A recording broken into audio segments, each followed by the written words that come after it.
सभी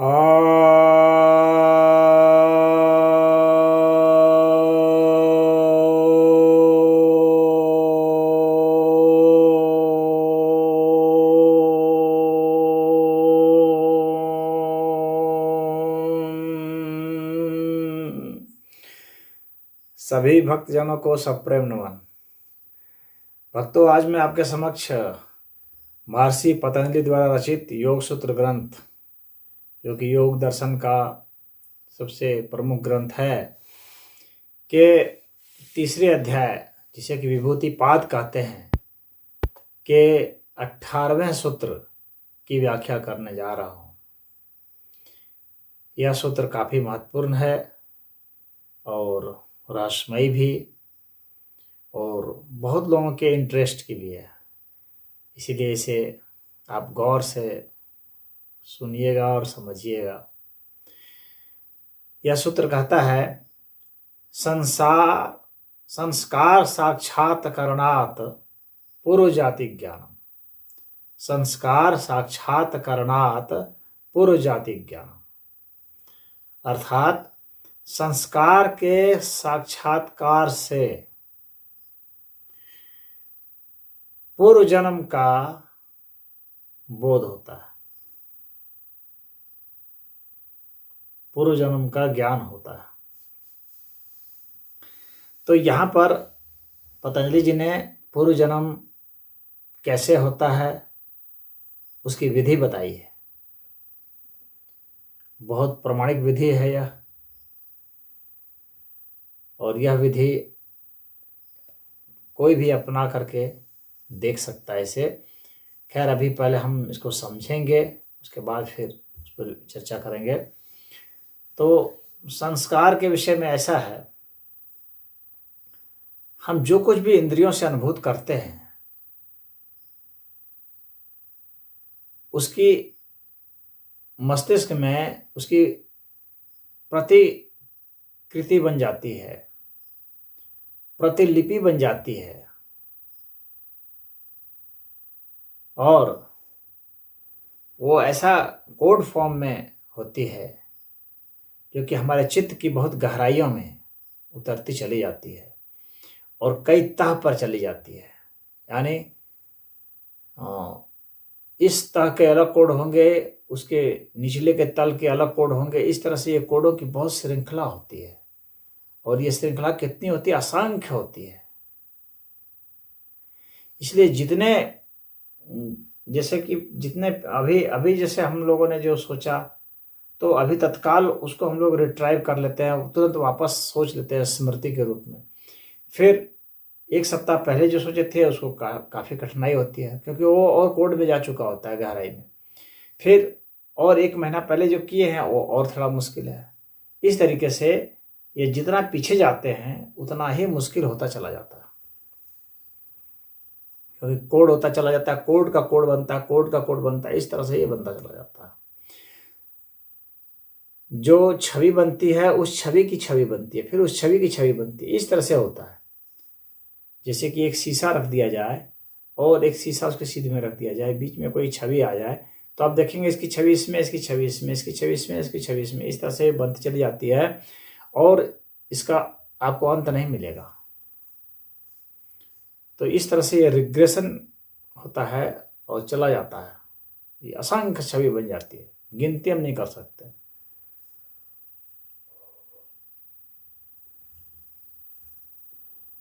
अब यह जो स्मृति होती है, जो भी हम अपने इंद्रियों से महसूस करते हैं उनकी स्मृति होती है दिमाग में। महज शब्दों की नहीं होती है, चित्रों की नहीं होती है। जो कुछ भी महसूस करते हैं, गंध की भी, स्पर्श की भी, ध्वनि की भी, और चिंतन मनन की भी, और अन्य भी चीज़ें जो हैं, जैसे कि दबाव की, जैसे कि दिशा बोध की, जैसे कि तापमान की, कई चीज़ों की, इन सब की स्मृतियाँ बनती चली जाती हैं, और फिर उनकी स्मृतियाँ बनती है, फिर उनकी स्मृतियों की स्मृति, स्मृतियों की स्मृति, इस तरह से बनती भी चली जाती है। ये संस्कार कहलाते हैं। अब इसके अलावा एक संस्कार और है जो हमारे कर्मों से बनता है। जो हमने सिर्फ ज्ञानेंद्रियों से महसूस किया उससे नहीं, बल्कि हमारे जो कर्म हैं, हम लोगों ने जो कुछ भी किया है उसके भी संस्कार बनते चले जाते हैं, वो भी वासना रूप में विद्यमान रहते हैं। तो वह जो है वो अतीत में चला जाता है। तो वह भी हमारा एक सूक्ष्म स्वरूप है।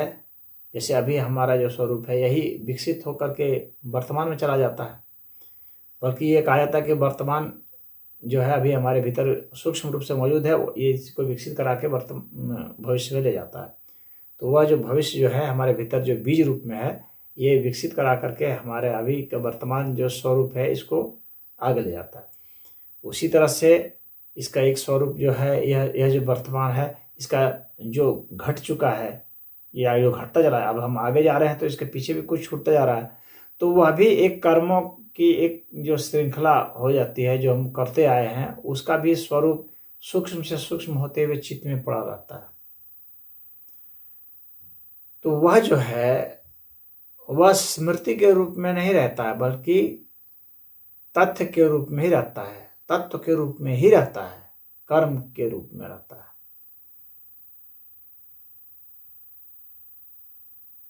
यानी जैसे कि हमारे में स्मृति है, उस तरह से जो संस्कार बनेंगे वो उसमें बनेंगे, जो हमारे कर्मों के सूक्ष्म स्वरूप हैं उसमें वो बनेंगे,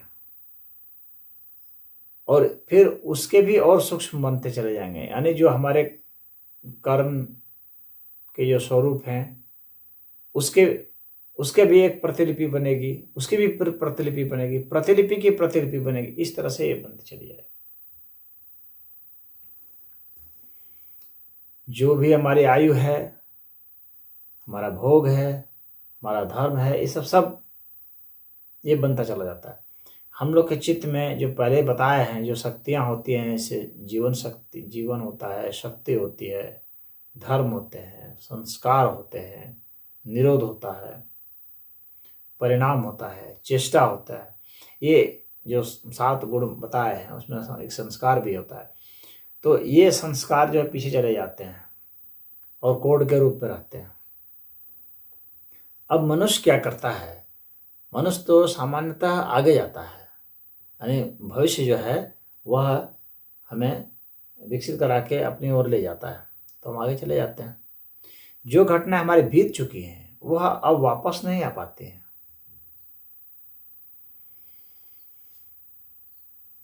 लेकिन जो घटनाएं बीत चुकी हैं वो वापस भले ना आ पाए, परंतु उनकी स्मृति में तो हम जा सकते हैं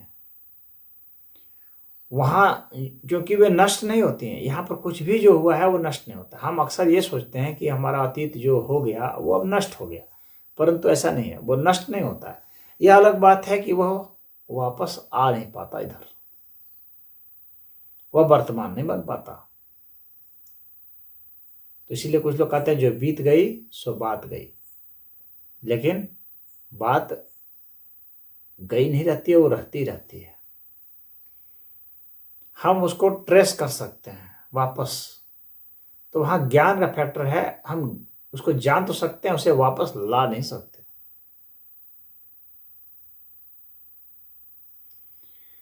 तो यहां पर इन्होंने बताया है पतंजलि जी ने कि संस्कार का साक्षात करने से,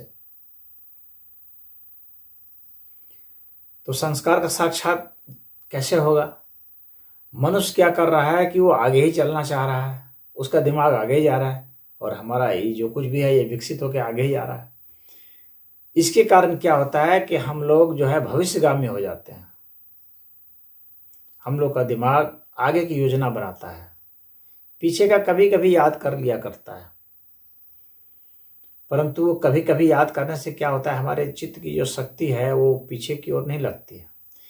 हालांकि हमारे चित्त को पता है कि हम पीछे अब स्मरण तो कर सकते हैं, हम पीछे की घटनाओं को अब वापस नहीं ला सकते, लेकिन हमारे चित्त को यह पता है कि हम अभी कुछ करेंगे, करके विकसित होकर के आगे जा सकते हैं, तो आगे अपना भविष्य संवार सकते हैं, ऐसा हमें लगता है, ऐसा हमारे चित्त को लगता है। इसलिए वो लगातार प्रयास करता है अपने को संवारने का।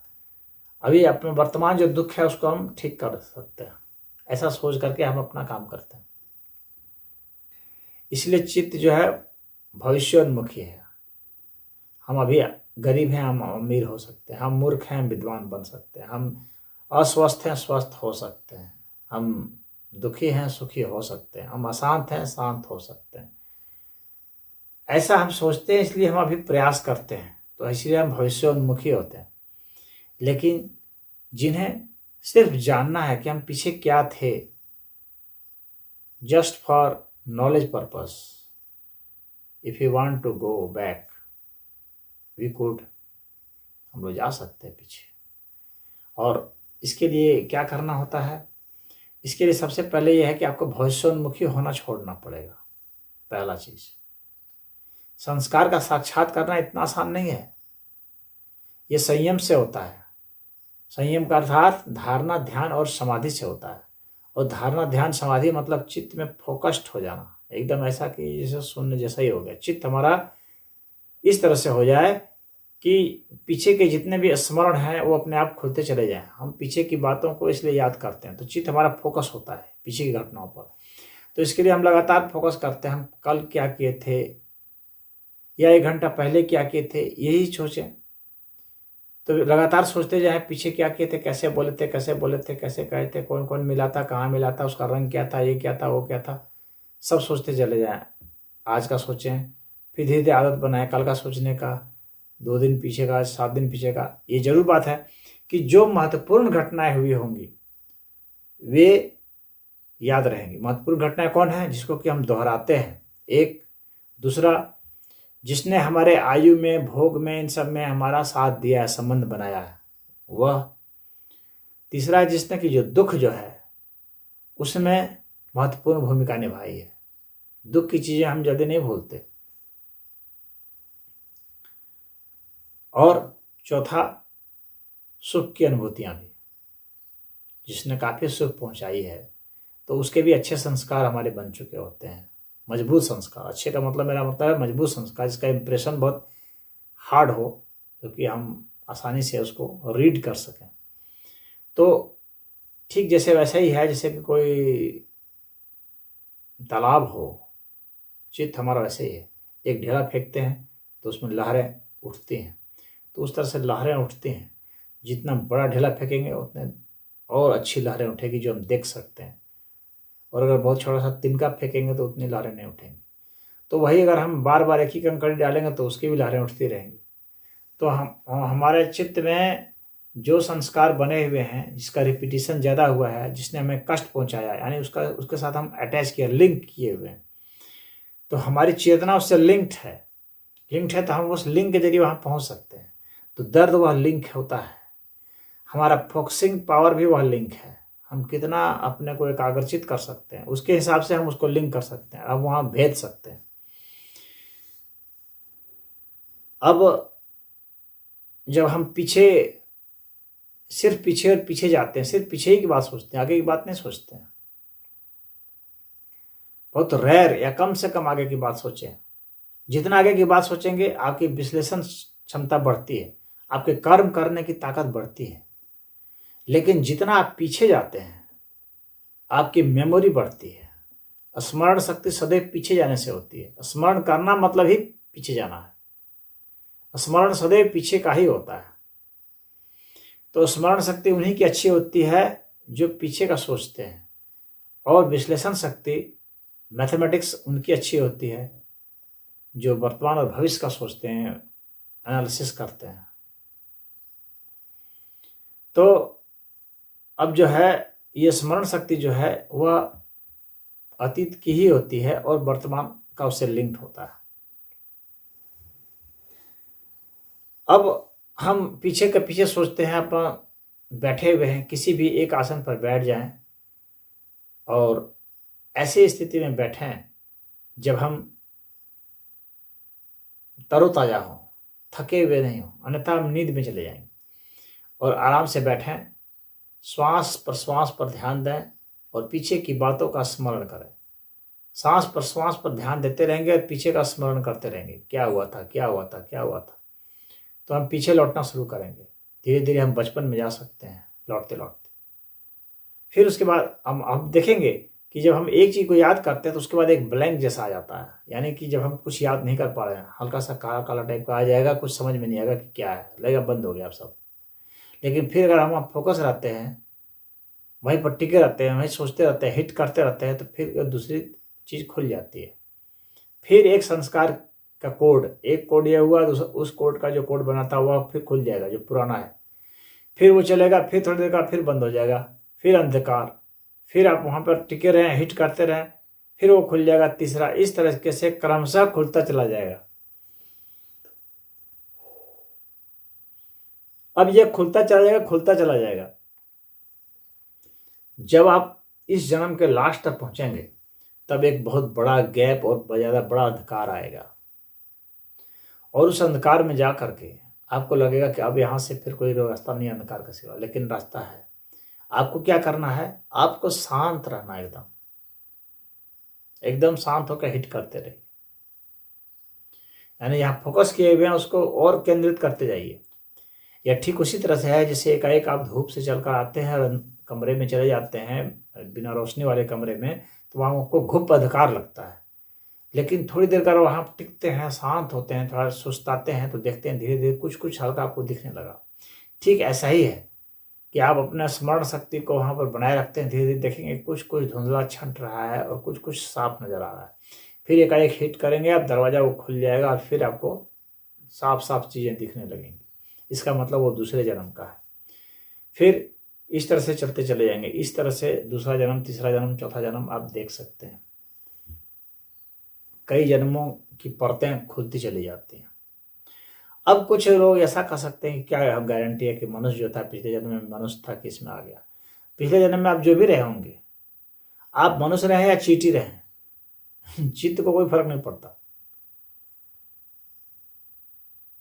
जो हमारी चेतना है, कॉन्शियसनेस है, उसको कोई फर्क नहीं पड़ता। वो चींटी भी हो सकती है, चमगादड़ भी हो सकता है, और मच्छर भी हो सकता है, हाथी भी हो सकता है, शेर भी हो सकता है, आदमी भी हो सकता है, देव भी हो सकता है, भैंसा भी हो सकता है, कुछ भी हो सकता है। चित्त के लिए छोटा और बड़ा कोई मायने नहीं रखता है, क्योंकि वो कोई फिजिकल बॉडी नहीं है, कोई भौतिक चीज नहीं है कि उसका छोटा और बड़ा साइज जैसा ऐसा कोई ऐसा मामला होगा उस तरह का। वहां विभाजन ऐसे ही नहीं हो सकता। तो आप सिर्फ वहां पर आप टिके रहें, अपना यह जो स्थूल चित्त है उसको अपना आप लगाए रखें, तो वह जो सूक्ष्म चित्त है वो खुलेगा, और सूक्ष्म चित्त जब खुलेगा, सूक्ष्म शरीर जब हमारा सामने आ जाएगा, तो देखेंगे कि हम एक एक पिछले जन्म का सब कुछ हमें स्पष्ट होता चला जाएगा। हमारे सारे शरीर के रहस्य खुलते चले जाएंगे। हमारे इसी मनस शरीर में हमारे सभी जन्मों के रहस्य हैं, और इसी यही मनस शरीर जो है, ये सूक्ष्म शरीर है, ये बाल शरीर से निकल जाता है। तो ये मनस कोश जो है, मानसिक कोश, मनोमय कोश, तो यह मनोमय कोश हमें वहां लिया जाता है, और एक एक परत दर परत खुल जाएगी, सारे संस्कार उभर के आएंगे, जो जो हमने किया है सब उभर करके आ जाएगा। और यह मैं आपको अपने व्यक्तिगत अनुभव से बताता हूं। मैंने अपने पिछले 3 जन्मों के संस्कार का साक्षात किया है, पिछले 3 जन्मों का किया है, मुझे अच्छा से याद है। मेरे में यह एक जिज्ञासा थी मैं देखने की कि पीछे क्या था मैं, और मैं सोचता रहता था, लेकिन ये आसानी से नहीं खुला। मुझे लगता है कि करीब 10 से 11 वर्ष लग गए होंगे। यही सोचता सोचता सोचता मैं सो जाता था,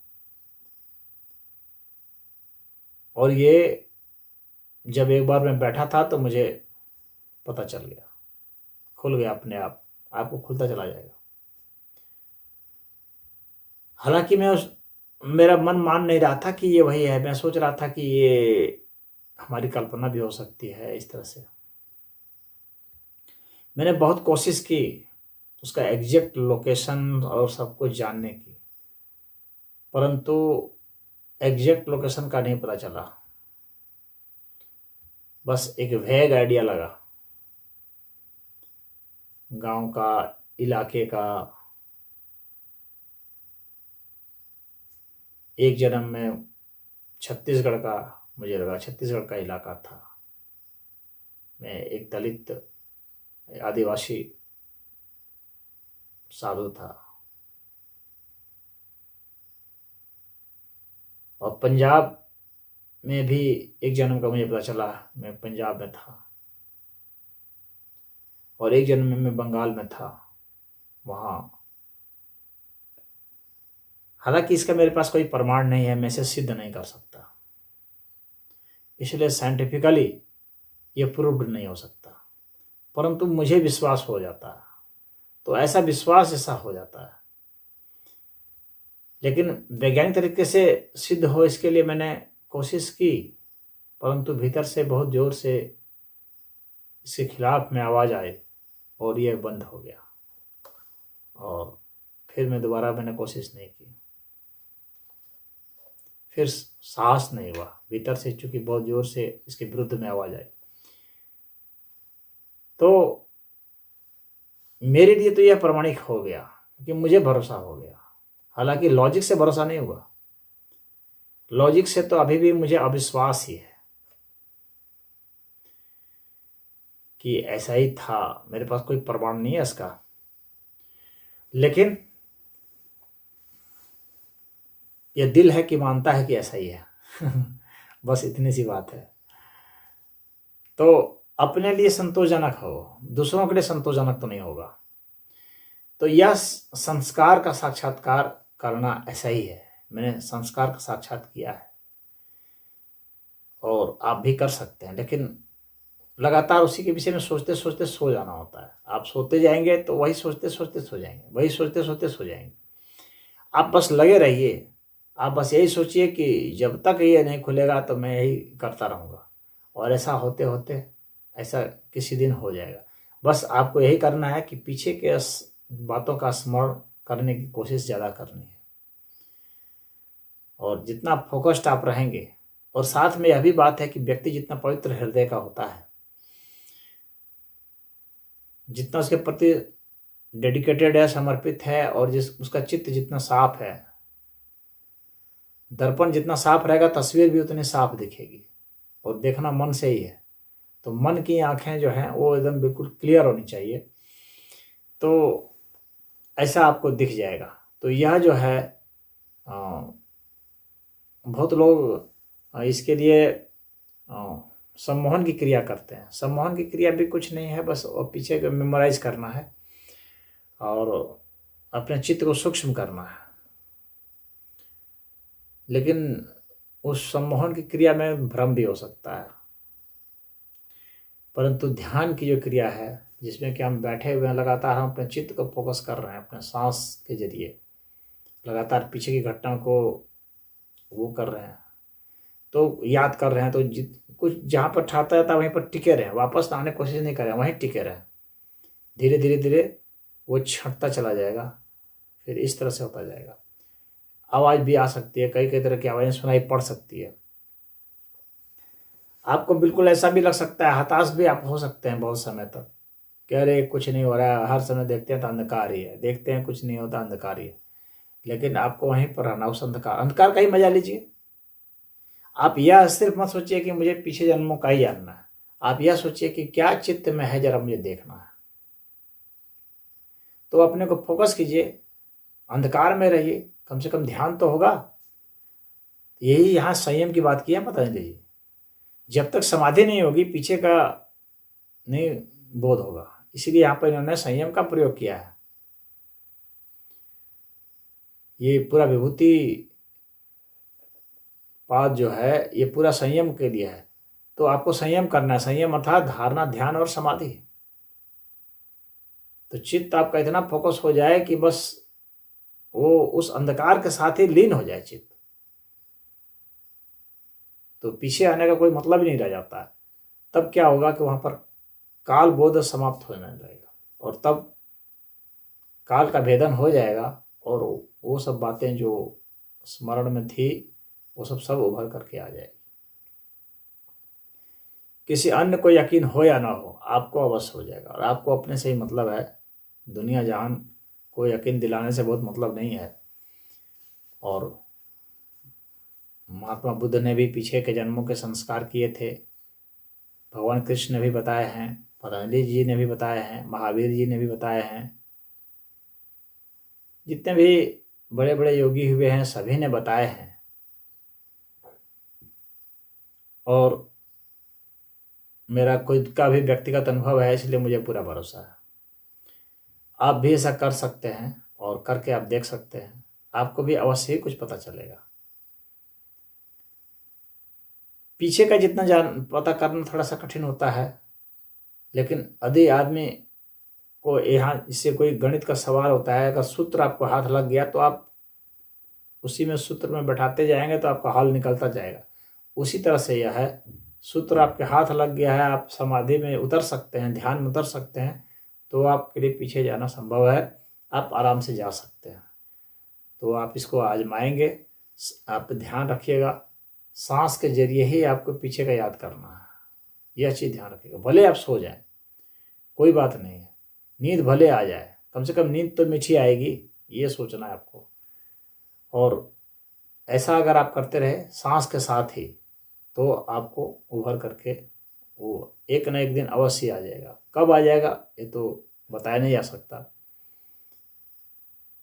हो सकता है कि 1 महीना में आ जाएगा, हो सकता है 1 साल में लग जाए, हो सकता है 10 साल भी लग जाए,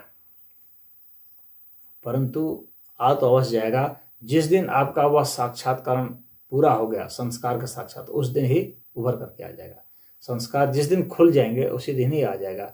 यही यहाँ पर, इसलिए यहाँ टाइमिंग नहीं है। यहाँ पर किसी का अपने संस्कार को साक्षात करने की कितनी क्षमता है, ताकत है, उसके हिसाब से पतंजलि जी ने यहाँ बताया है। यही आपको समझना है। तो इसमें इतना ही। और एक चीज़ और है कि यह तो एक अपना हुआ, आप दूसरे का भी साक्षात कर सकते हैं। अपने चित्त को दूसरे पर आरोपित करके भी उसका भी जाना जा सकता है, दूसरे व्यक्ति का भी चित्त को जाना जा सकता है। उसके लिए फिर अपने चित्त से उसके चित्त को मिलाना पड़ेगा, अपना चित्त को उसके चित्त में फोकस करना पड़ेगा। तो वह व्यक्ति आपका बहुत करीबी, हिला मिला जुला, कोई शिष्य हो, भक्त हो, बहुत करीबी हो, जिससे आपके और उसके बीच में कोई ऐसा वैचारिक मतभेद या कोई छिपाव दिराव इस तरह का ना हो, तो ऐसा संभव हो सकता है कि आप दूसरे के चित्त का भी संस्कार का साक्षात कर सकते हैं और उसके जन्म का भी हाल जान सकते हैं। तो पहले तो अपना ही आदमी जान ले, उसके बाद फिर दूसरे का भी जान सकता है। यान स्टीफेंसन ने, जो अमेरिका के डॉक्टर हैं, उन्होंने इस विषय पर बहुत शोध किए हैं और उन्होंने कई ग्रंथ भी लिखे हैं। उसमें 2 ग्रंथ तो बहुत लोकप्रिय हुए हैं, where reincarnation and biology intersect, एक ये ग्रंथ उनका है, और एक है 20 केसेस सजेस्टिव ऑफ रीइंकार्नेशन। तो ये जो दोनों ग्रंथ हैं उनके काफ़ी लोकप्रिय रहे हैं। दिल्ली यूनिवर्सिटी ने भी प्रकाशित किया था, जिसमें उन्होंने 2080 केसेस रीइंकार्नेशन के बताए थे और कहा था कि इनको एक्सप्लेन करना आज के बायोलॉजी और फिजिक्स के नियमों के हिसाब से संभव नहीं दिखता है। और ये सजेस्टिव है कि कुछ न कुछ तो एक अलग ही लॉ ऑपरेट कर रहा है, जिस लॉ के विषय में हम लोग नहीं जान रहे हैं। अभी हम लोग की जो पहुंच है, हम लोग के साइंस की, अभी उतनी नहीं हो पाई है कि हम लोग बायोलॉजी के हर रहस्य को, विशेषकर मृत्यु के रहस्य को और जन्म के रहस्य को जाने। अभी हम लोग नहीं जाने, हम लोग अभी सिर्फ फिजिकल लॉ पर काम कर रहे हैं। तो इस विषय पर उन्होंने कहा, बहुत सारे वैज्ञानिक इस पर शोध में लगे हुए हैं और बहुत सारे केसेस आते रहते हैं, आप लोग भी जानते रहते हैं, पीछे के जन्मों के विषय में बताते हैं। अब उनकी सच्चाई कितनी है उसका तो मैं दावा नहीं कर सकता, लेकिन इतना अवश्य है कि इसमें बहुत शोध की जरूरत है। और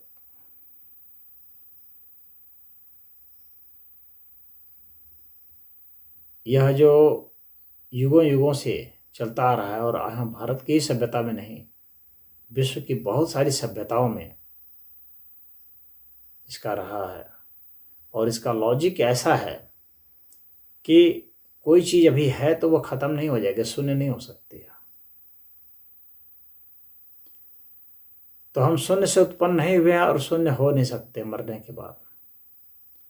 तो हमारा अस्तित्व जितना है वह तो रूपांतरित अर्थ में बनेगा ही बनेगा, रहेगा ही रहेगा। और हमारा ये जो भौतिक अस्तित्व है इसके पीछे चेतना का हाथ है,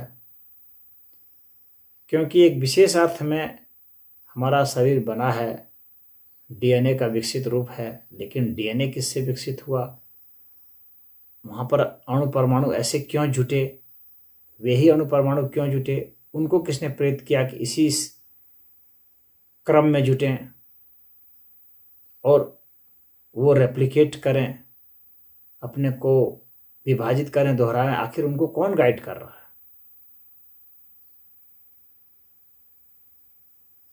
उनके भीतर में सूचना किसने भरी, उसके भीतर में इंफॉर्मेशन कैसे कैद हो जाता है, ये सब बहुत रहस्यमयी चीजें हैं। हमारा मस्तिष्क भी बहुत रहस्यमयी है, इसी पर वैज्ञानिक सब पूरा अभी खोज नहीं पाए। तो डीएनए तो और बहुत गहरी बात है। फिर डीएनए के भीतर में जो चेतन सत्ता का जो प्रभाव है, और डीएनए ही नहीं बल्कि डीएनए में जो भी एडेनोसिन, थायमिन, ग्वानिन, साइटोसिन वगैरह हैं, उनका जो क्रम है, उनकी जो संरचना है, उनमें जो इन्फॉर्मेशन है वह तो और भी गहरा है, डीएनए से भी गहरा है। तो अभी तो उनमें बहुत सारा शोध किया जाना बाकी है, लेकिन जहाँ तक उनके प्रभाव का साधना के द्वारा अनुभूति करने का मामला है, तो मनुष्य ने खोज किया है, बहुत सारे साधु संतों ने खोज किया है, और उस पर चाहें तो आप भी प्रयोग कर सकते हैं। और प्रयोग करके आप स्वयं भी परिणाम देख सकते हैं कि कौन से परिणाम आते हैं। बस आपको करना इतना ही है, जैसे मैंने बताया, श्वास प्रश्वास पर ध्यान देते रहना है और स्मरण करते रहना है पीछे की बातों का, और आप धीरे धीरे वहां पहुंच जाएंगे। यही करना है आपको, और कुछ ज़्यादा नहीं करना है। एक भी सांस प्रश्वास जो है आपकी पकड़ से छूटनी नहीं चाहिए, यानी आप जो है लगातार उस पर रहेंगे, फोकस्ड। तो ऐसा आप करते रहेंगे तो धीरे धीरे, मान लीजिए शुरू में छूटता रहेगा, एक आध थोड़ी देर, 1 मिनट 2 मिनट में एक आध छूट जाएगा, लेकिन धीरे धीरे जब आपकी आदत हो जाएगी, शरीर में पहले गर्मी आएगी। गर्मी से आपको घबराना नहीं है, फिर कई तरह की आवाज़ें भी आ सकती हैं, आपको भय भी लग सकता है, भूख प्यास भी लग सकती है बहुत तेज, घबराहट भी हो सकती है, और पेन भी होगा। लेकिन आपको स्थिर होकर के उसी पर फोकस होकर के करते रहना है। आप चाहें तो लेट करके भी कर सकते हैं, हालांकि लेटने से नींद आ जाती है, लेकिन नींद भी आ जाएगी तो कोई बात नहीं है, परंतु आप उस सिलसिला को जारी रखें, बैठें तो भी लेटें तो भी जारी रखें। और जितना पीछे हो सकता है आपको पीछे जाना है। हालांकि इससे आपको एक नुकसान हो सकता है कि आपके भविष्य में जो काम होने हैं, जिसके लिए आप लगे थे, तो आपका वो काम हो सकता है उतना सफल ना हो पाए, गड़बड़ हो जाए, क्योंकि आप ध्यान नहीं दे पाएंगे। लेकिन आपका जो मन है कि हम किसी तरह से अपने पीछे की चीज़ों को जानें, तो यह तो पूरा करने के लिए कुछ त्याग तो करना ही पड़ेगा। तो ऐसा करके आप देखें और इसे लगातार अपने जीवन का एक पार्ट बना लें। और एक दिन, मैं निश्चित बात कह रहा हूँ, अपने अनुभव की बात कर रहा हूँ, एक दिन निश्चित ही आपका वो कपाट खुल जाएगा और आप देख पाएंगे। तो इसमें इतना ही। ओम।